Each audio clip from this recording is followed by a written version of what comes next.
A nossa discussão vai ser sobre os desafios éticos atrelados ao uso de IA no desenvolvimento de software seguro. Inicialmente, vamos falar do quadro geral. À medida que a internet se expande, a discussão de como manter um ambiente seguro e ao mesmo tempo funcional, quando parece que todo mundo nesse ambiente quer se matar, se roubar e espalhar humor ao mesmo tempo, se permeia. O meio digital, atualmente, desde sua bela criação acidental, assemelha-se a uma zona de guerra no Congo através de qualquer zona de bate-papo que se encontra. Enquanto a gente ainda não tem AK virtual, bomba de cano PVC online, ou até mesmo tanques de guerra cibernéticos, ainda assim há inúmeras formas de invadir o espaço pessoal do próximo e tomá-lo para si. A guerra virtual cabe a falcatruas, peripécias, trapaças e quanto o russo ou chinês mais próximo quer tomar conta do seu sistema de logística da sua empresa de venda de codorna. Apesar disso tudo, há uma raça de pessoa que está ali para salvar toda a anárquica internet e possivelmente manter sua conta do Clash of Clans funcionando por mais um dia. Este é o profissional de cibersegurança, à frente dos cargos mais odiados da bolha tech, muitas vezes analisando o que é produzido por outros e testando inúmeras maneiras pelas quais o usuário pode quebrar o sistema e o não usuário abusar destas como pode. Por fim, a inteligência artificial, a bela e nada polêmica IA, é de muita ajuda e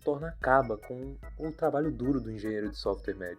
A inteligência artificial revolucionou a vida de testers profissionais de cibersegurança por todo o mundo, através de testes automatizados e discernimento de quem está tentando utilizar seu site de briga de galo e quem tem a vontade de roubar os dados dos seus queridos apostadores. No entanto, como veremos à frente, tentativas de forced entry e outros métodos foram facilitados com o uso da IA e bots no geral. Então, iniciando isso de alguma maneira, surge a pergunta: o que define um software seguro? Pois, para o usuário médio da internet, a segurança não parece algo tão proeminente ou perceptível, quando mesmo está assistindo vídeos de gatinho intercalados com propagandas de site de aposta e outros anúncios indecentes. Então, a segurança de um ambiente online qualquer depende de diversos fatores: o nível de tráfego, o propósito daquele domínio, o nível de segurança requerido para o propósito daquele domínio, já que um site de venda de codornas não precisa de tanta robustez quanto um site de banco ou algo assim. A necessidade de atender leis e regulações de países que se localizam, falando de você, Elon Musk, entre muitos outros. Então, como foi possível perceber, ou eu fiquei sem ideia do que adicional, realmente tem inúmeros fatores atrelados a isso. Portanto, discutir como manter um software seguro é discutir como estar sempre à frente de pessoas que estão à frente de você desde as 14h20 do sábado passado. Quanto antes, a maior parte dos sistemas eram fechados e tinham a hard data enfiada em software legado que nem as pessoas que fizeram sabiam como funcionava. Hoje é tudo fácil, tudo está na internet, sites de grandes bancos, sistemas de logística, redes sociais, contas de e-mail que guardam todas as suas informações sensíveis e até mesmo seu site de venda de pneus carecas com um kit de minoxidil acompanhando. Por mais que realmente a disponibilidade destes a qualquer usuário em qualquer lugar do mundo seja satisfatória, a maior abertura sempre causará quebra de sigilo, invasões, data breaches e muito mais. No geral, ter um website ou app com grande fluxo de usuários é como andar no Rio de Janeiro falando português pobremente com sotaque suíço e aparência de soy boy médio europeu. Você terá suas fraquezas expostas, utilizadas e abusadas ao máximo, e no final só restará sua mala cheia de chaveiros e postcards com paisagens irrealistas e contrastantes da bela cidade carioca. Eu acho que eu exagerei nessa. Mas assim, tudo bem. Deu pra entender. Você será alvo do que é mais infame e assustador na internet. Aquilo que todas as Big Techs temem e passam noites sem dormir pensando no que faria se isto o ferisse. Um adolescente russo ou chinês que estava sem o que fazer e decidiu usar seu sistema como playground.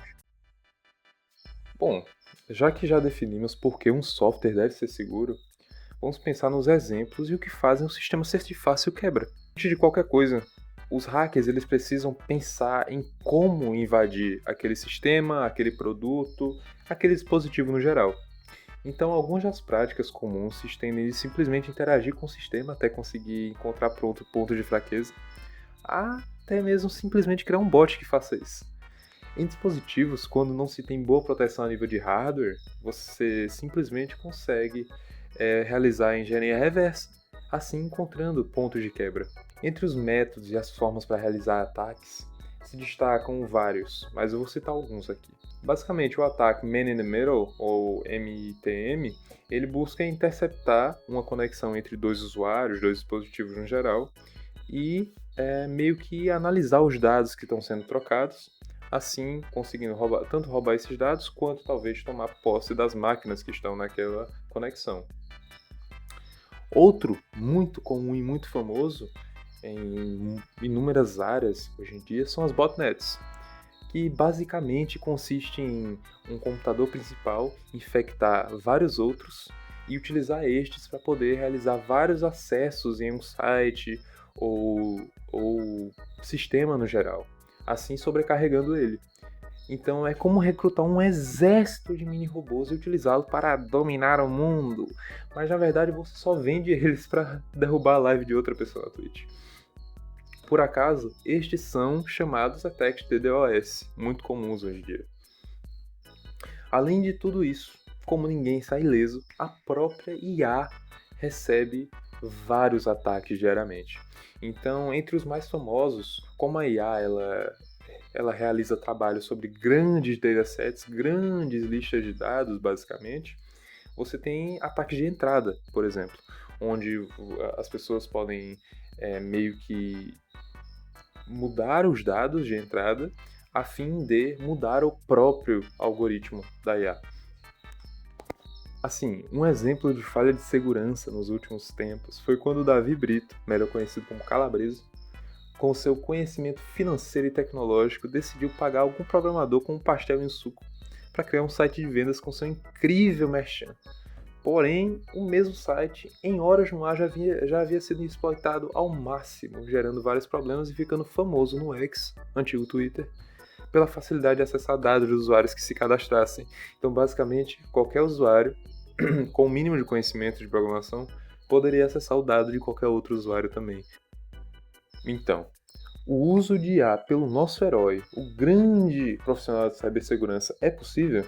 Bom, alguém nesta área naturalmente já possui diversas obrigações éticas, como confidencialidade, integridade dos dados que se trabalha, transparência e evitar conflitos de interesse, entre vários outros.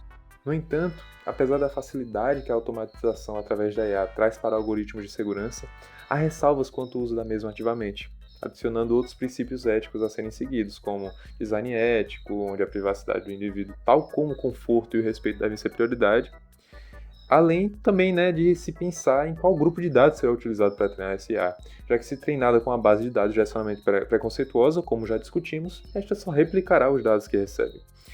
Por fim, o ponto principal levantado nos estudos é a transparência e como esta deve ser pensada, imaginando que a IA, estando sobre a capacidade de executar as decisões, precisa fazê-las de forma entendível e bem documentada, facilitando ajustes futuros pelos próprios desenvolvedores.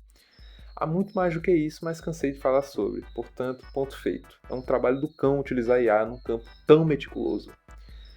Bom, também tem a parte do dinheiro, já que para que realmente haja segurança e um desenvolvimento de software sigiloso, todo este deve ser de acesso fechado, o que não ocorre se alguém utiliza algum algoritmo de IA gratuito ou de acesso aberto, pois o algoritmo de acesso aberto tem todas as funções e documentação aberta, como diz o próprio nome, assim sendo facilmente estudado pelos invasores.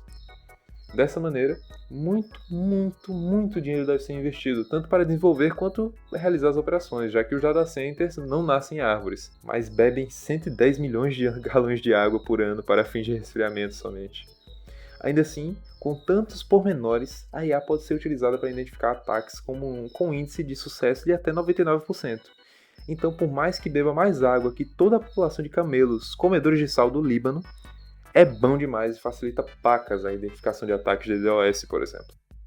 Concluindo este belíssimo vídeo, faz sim todo sentido que o programador médio utilize IA para melhorar a detecção de falhas e ataques em seu sistema, além de outros pontos de segurança. No entanto, os valores éticos apontados devem ser contabilizados e atribuídos quando o sistema em si for modelado. Assim, com o uso de IA pelos próprios invasores, tudo isso termina que nem um jogo de gato e rato.